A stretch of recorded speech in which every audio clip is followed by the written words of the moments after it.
السلام علیکم ورحمۃ اللہ وبرکاتہ نحمدہ ونصلی علی رسولہ الکریم رب اشرح لی صدری ویسر لی امری واحلل عقدۃ من لسانی یفقہوا قولی رب زدنی علما اللہم انی اسألک علما نافعا ورزقا طیبا وعملا متقبلا۔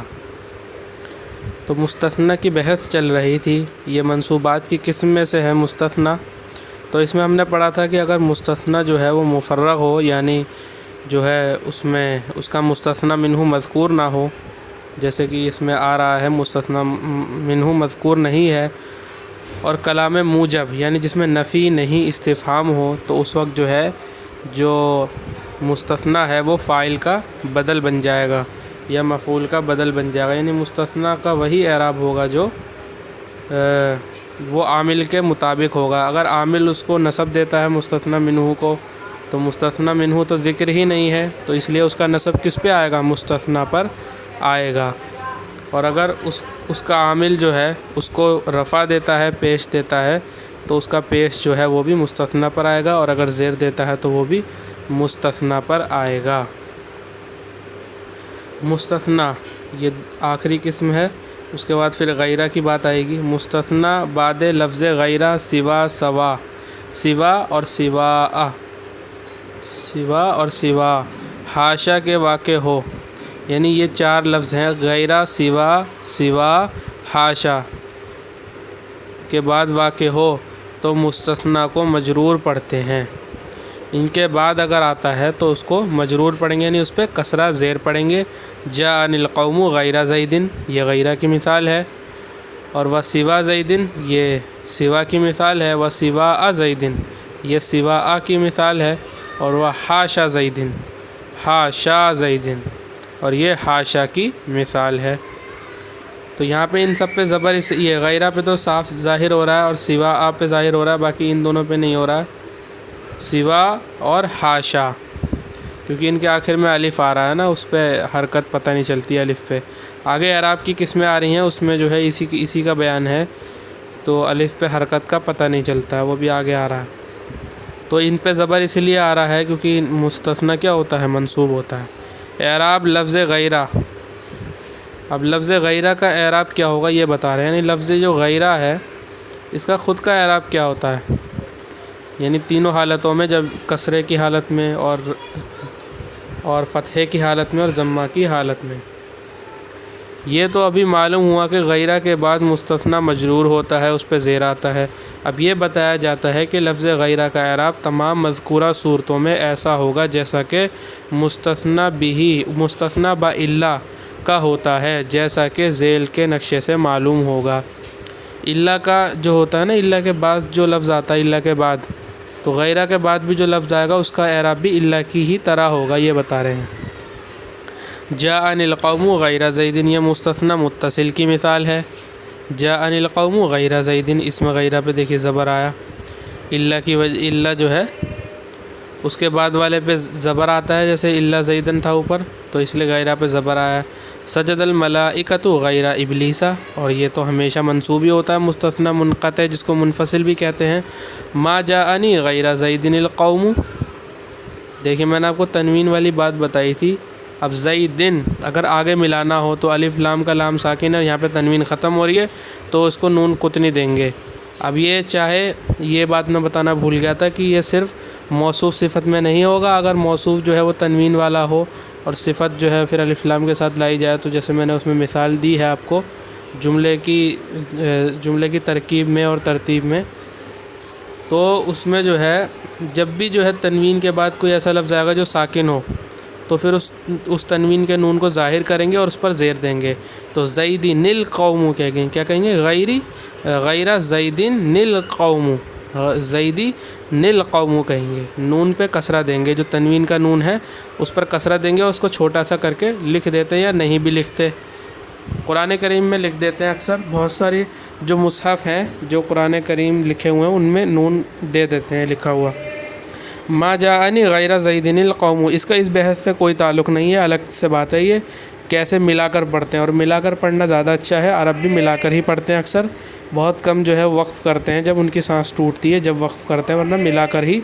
پڑھتے ہیں وہ بات کرتے ہوئے۔ ما جاءنی غیر زید القوم، کلام غیر موجب میں موجب ہے، مستثنیٰ مقدم ہے۔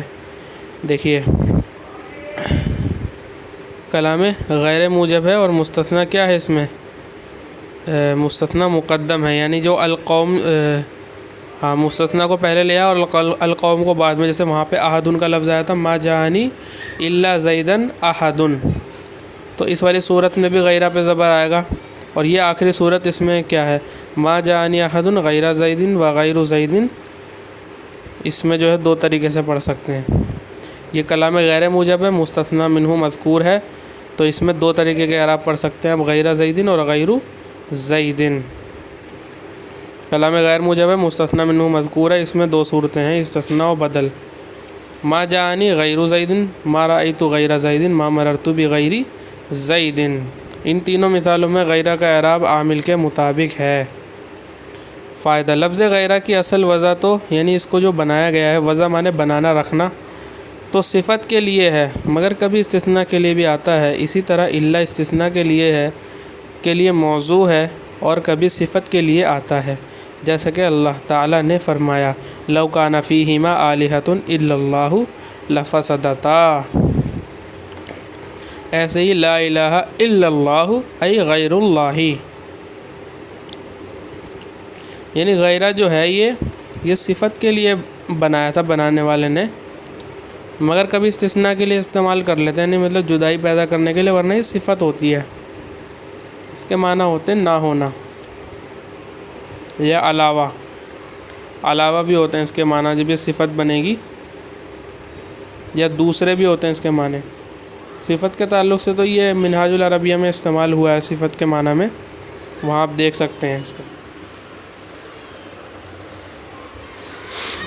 دوسرے کے معنی میں بھی استعمال ہوتا ہے غیرہ۔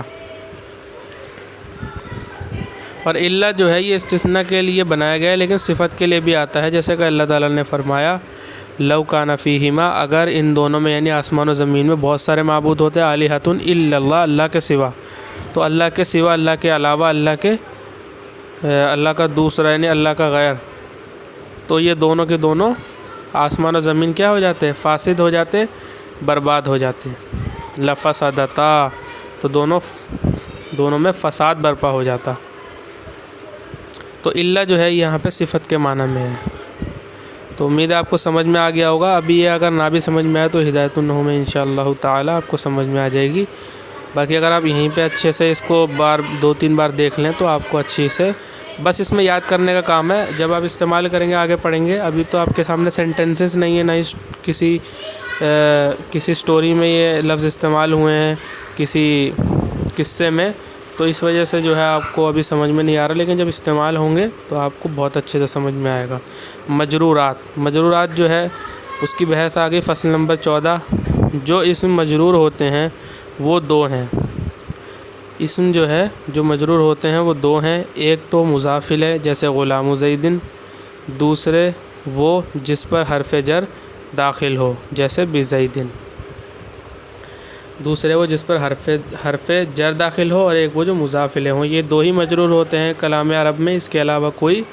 مجرور نہیں ہوتا۔ زیر دو ہی وجہ سے آتا ہے، یا تو حرف جر اس کے پہلے ہو، یا تو اس سے پہلے مضاف ہو، وہ مضاف الیہ بن رہا ہو۔ فائدہ، مضاف پر الف لام اور تنوین نہیں آتی۔ مضاف پر جیسے غلام مضاف ہے، اس پر نہ ہی الف لام آ رہا ہے نہ ہی تنوین آ رہی ہے، اور تثنیہ و جمع کا نون اضافت میں گر جاتا ہے۔ جیسے زید کے 2 غلام کہنے ہیں تو غلام کی تثنیہ کیا ہوگی، غلامانی یا پھر غلامانی یا پھر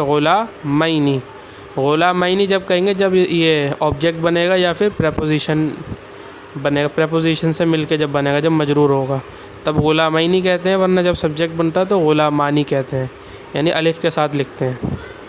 تو غلامانی، اس میں جو نون آ رہا ہے نا یہ گر جائے گا جب آگے اس کا مضاف الیہ لے کر آئیں گے۔ یہ یوں کہنا ہے زید کے 2 غلام تو کہیں گے غلاما زیدن، اور عمر کے 2 گھوڑے تو فرسن تثنیہ فرسانی، تو زید کے 2 گھوڑے فرسا عمرن، فرسا عمرن۔ تو میں نے آپ کو بتایا تھا عمر جو ہے ایسا لفظ ہے عمر اور عمر میں فرق کرنے کے لیے، کیونکہ عرب تو اعراب اور زیر زبر پیش لگاتے نہیں، تو عمر اور عمر میں فرق کیسے کریں گے؟ کیونکہ عمر جو ہے وہ غیر منصرف ہے اور عمر جو ہے وہ غیر منصرف ہے، تو اس لیے اس کے آگے واو لگا دیتے ہیں تاکہ پتہ چل جائے۔ اس واو کا کوئی مطلب نہیں ہے، بس یہ علامت کے طور پہ تاکہ ہمیں سمجھائے۔ بہت سارے الفاظ ایسے ہیں جس میں کچھ نہ کچھ حرف بڑھا دیتے ہیں جس سے وہ علامت کے طور پہ پہچانا جائے، کہ کسی اور لفظ سے فرق کرنے کے لیے اس میں کوئی نہ کوئی علامت چھوڑ دیتے ہیں، جیسا الف فاصل تھا وہاں پر، اور بہت سارے لفظ ہیں، آگے جب آئیں گے تو میں آپ کو بتا دوں گا۔ غلاما زیدن، زید کے 2 غلام، فرسا عمرن، عمر کے 2 گھوڑے، مسلمو مصرا، مصر کا لفظ غیر منصرف ہے تو اس لیے اس پر زبر آ رہا ہے، ورنہ زیر آتا، تنوین آتی، مصرن ہوتا، تو مصرا، مسلمو مصرا، مصر کے بہت سارے مسلمان، یہ جمع ہے، مسلمون ہے یہ، تو نون گر گیا، مسلمو مصرا، مصر کے بہت سارے مسلمان۔ طالبون، یہ طالبون کی جمع ہے، طالبون، تو طالبو علم، علم کے طلب کرنے والے، یعنی بہت سارے۔ تو دیکھیے یہ مضاف الیہ اور مجرور جو ہے یہی ہوتے ہیں، اس میں کلام عرب میں جو مجرور ہوتے ہیں اس کے علاوہ کوئی اور نہیں ہوتا۔ فائدہ، مضاف الیہ کے معنی میں کاکے کی رارے ری اور نانے نی آتا ہے، جیسے غلام زیدن، زید کا غلام، غلامی میرا غلام، حاضر حاضر ہے، اور ضربت غلامی میں نے مارا اپنے غلام کو، اپنے غلام کو، دیکھیں نے بھی آ گیا، پہلے میں نے منع کیا تھا، مجھے تھوڑا شک لگ رہا تھا، لیکن دیکھیے اب اس میں یہ بات آ گئی ہے کہ نانے نی بھی آتا ہے، مضاف الیہ، مضاف الیہ کے ترجمے میں نانے نی رارے ری اور کاکے کی آتا ہے، جس سے آپ پہچان سکتے ہیں کہ یہ مضاف الیہ ہے۔ اور دوسرے یہ دونوں چیزیں پائی جانی چاہیے، ایک تو یہ والا جو یہ والی شکل ہے غلام زیدن والی، یہ والی شکل ہونی چاہیے، اس پہ نہ تنوین آئے اور اگلے والے پہ زیر آئے، تو آپ سمجھ جائیے یہ مضاف الیہ ہیں، اور ان کے معنی میں کاکے کی رارے ری اور نانے نی بھی آنا چاہیے، دونوں چیزیں ایک ساتھ پائی جانی چاہیے، جب پتہ چلے گا یہ مضاف الیہ ہے۔ ورنہ مفعول میں بھی کبھی کبھار کاکے کی ہم کہہ دیتے ہیں مفعول کے ترجمے میں، جب مفعول کا ترجمہ کرتا زید نے مارا عمر کو ہے، اور بہت ساری چیزیں ہیں اس میں بھی کاکے کی کا ترجمہ کر دیتے ہیں۔ اچھا، تو آپ اسے یاد رکھیں۔ اچھا، یہاں پہ جو ہے ایک چیز اور سمجھنے کی، اگر مجھے کہنا ہو آدمی کے 2 غلام، تو آدمی کو کیا کہیں گے؟ الرجل، رجل تو تنوین کے ساتھ ہوگا اور الف لام لائیں گے تو الرجل، اور مضاف الیہ وہ ہوتا ہے معرفہ، تو رجل ان کو معرفہ بنانے کے لیے الف لام لگائیں گے۔ میں سمجھا دیتا ہوں آپ کو اس کو، اس پہ لکھ کے،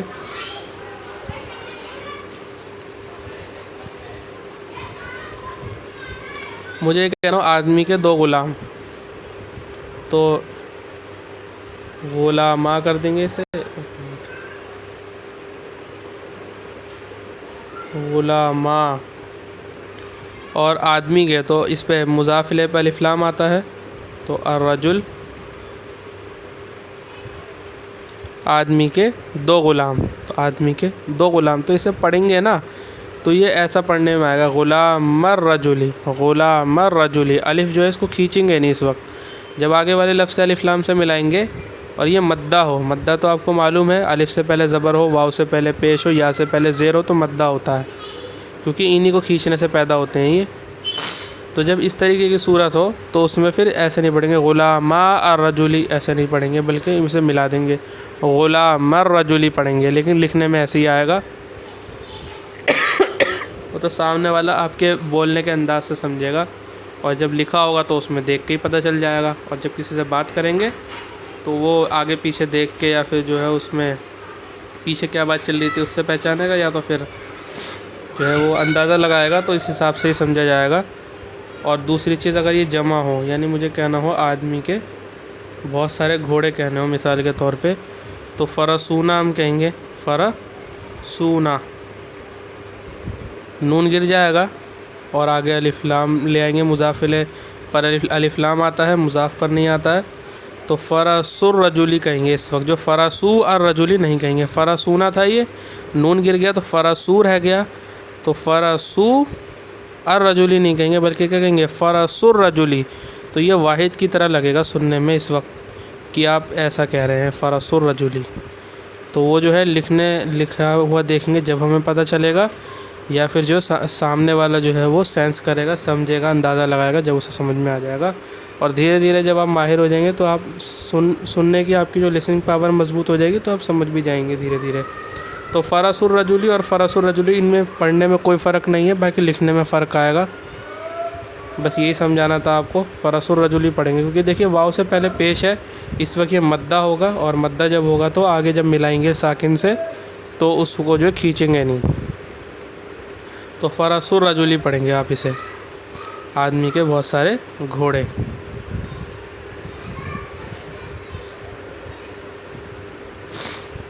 ٹھیک ہے، اس پہ اکتفا کرتے ہیں آج. وآخر دعوانا. کل ہم اقسام اعراب پڑھیں گے. اور ایک بات اور بتانا میں آپ کو بھول گیا تھا کہ میں نے جو ہے ٹیلی گرام پہ گروپ شروع کر دیا ہے الحمدللہ ہوا عربی سیکھے نام سے. اس کا لنک میں ڈسکرپشن میں دے دوں گا آپ کو، اور باقی جو ویڈیوز ہیں ان کے پہلی ویڈیوز میں بھی دے دوں گا، اور جو منہاج العربیہ ہے یا علم صرف ہے تو آپ جو ہے اس سے لنک سے جو ہے آپ میرے چینل پہ میرے گروپ پہ جا سکتے ہیں، اور وہاں پہ کچھ سوالات آپ کو پوچھنے ہو، بات چیت کرنی ہو، بات چیت کر سکتے ہیں. مشق بھی کریں گے انشاءاللہ. ابھی تو بہت کم لوگ ہیں، 9 ہی ممبرس ہیں ابھی اس کے اندر، اور لوگ زیادہ ہو جائیں گے تب ہم اس میں بات چیت بھی کریں گے انشاءاللہ تعالی. تو آپ جو ہے اسے جوائن کر لیں جلد سے جلد. وآخر دعوانا ان الحمدللہ رب العالمین.